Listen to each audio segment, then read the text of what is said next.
The other day, a friend of mine, we're sitting there, uh, shooting the verbiage, so to speak, about the WNBA, and he hit me with this article. Well, it was this short clip, and it was Angel Reese talking about, you know, her staying in college because she's going to make more money here, and she's making more money in college than you would in the WNBA with the actual pay structure that they got. Well, when he said this, he says that NIL is violating the WNBA. Now, it took some time for me to kind of understand what he meant by that, because you got two different entities. You got the WNBA and the revenue that they bring in, and then you got women's college basketball and the revenue that brings in. And right now, that's bringing in a lot more revenue than what is happening with the WNBA. So as we're talking about it and we're going through this motion and trying to connect the dots, what's wrong, one of the things that he said, they need to rotate some people out at the WNBA because they don't know what they're doing. And I kept asking my man, I said, yo, so what is the solution? What should they do? What can be the solution so that the WNBA brings in more money so that they can pay these women, these superstars, these athletes, a rate that is comparable to what NIL deals you got, like Caitlin Clark, you got Juju Watkins, you got what's my girl, Paige, they call her Buckets at UConn, Angel Reese, all of them. I mean, when you look at what is going on with them making all that money with NIL, my man kept stating, he said, Couch, they have got to figure out a way. And I'm sitting there saying, okay, what's the way? What's the solution? He said, they got to find one. So after a while, I realized that was okay. My man saying, Couch, you know what? You figure this out. And I've been banging my head on this ever since. Then while I'm watching the game last night, I'm looking at all these commercials. I started to realize what needed to be done, because this is the first year you got women's college players leaving early after their junior year or whatever that are looking to go into the WNBA draft. I'm thinking in my head, you look at that and you look at Ice Cube's offer to Caitlin Clark, which I think if she were to accept that, I hope she doesn't, it will cause regression because of what may be exposed. And I don't even want to talk like that, because there's a good thing going on now with women's college athletics, especially during the NCAA women's tournament.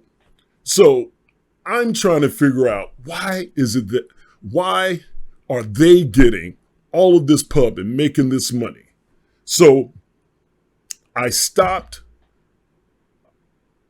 took a step back, and what came to mind is the highest rated NCAA championship game ever. And the way I connected it was with where the NBA was at the time. So Magic Johnson, Michigan State, Larry Bird, Indiana State. That was the game. That is the game that introduced the world to Magic Johnson, Larry Bird. But the NBA was struggling at the time.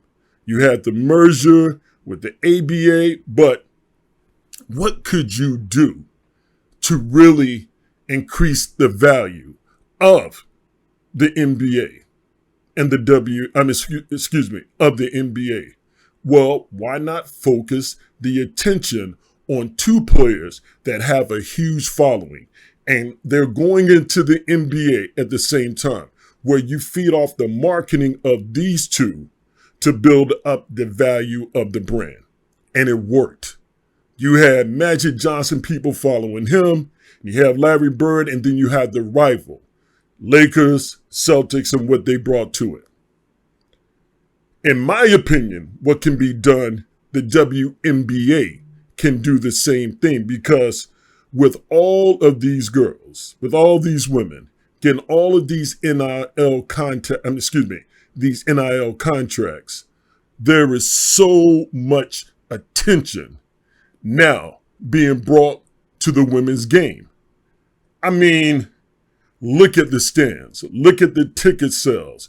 People are interested. People are like, hey, this is a great product. People always talked about the WNBA. It wasn't a great product. The things they want to bring in to kind of like, boost the viewership, I think are just dumb ideas. You don't lower the rim. You don't do that. To have bucking, it makes it kind of cheesy. But what you got right now is that you have a following for these particular players.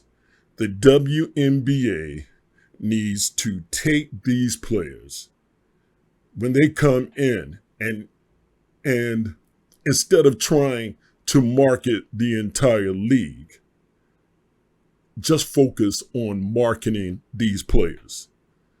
The value and the viewership will probably increase. But I do believe that them focusing solely on trying to push the league and bring it up together at once, that's not working. Why not take who's popular out there, what's going on, and bring that into the fold? Ride the backs of all these women that got these NIL deals. You see those fans at Iowa, you see those fans at LSU, see the UConn fans from stores, you see people coming in from Raleigh to watch these women play. Right off the backs of this energy. Is there more to it? I believe so. But I believe that this should be the premise in creating more value for the WNBA. I think it's a good product, but everybody's not into it like I am.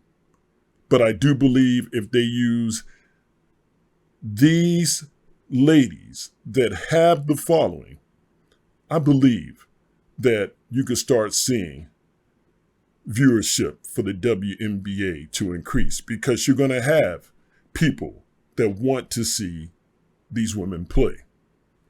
It's just a thought. That's what I'm thinking. Anyway, talk to you soon.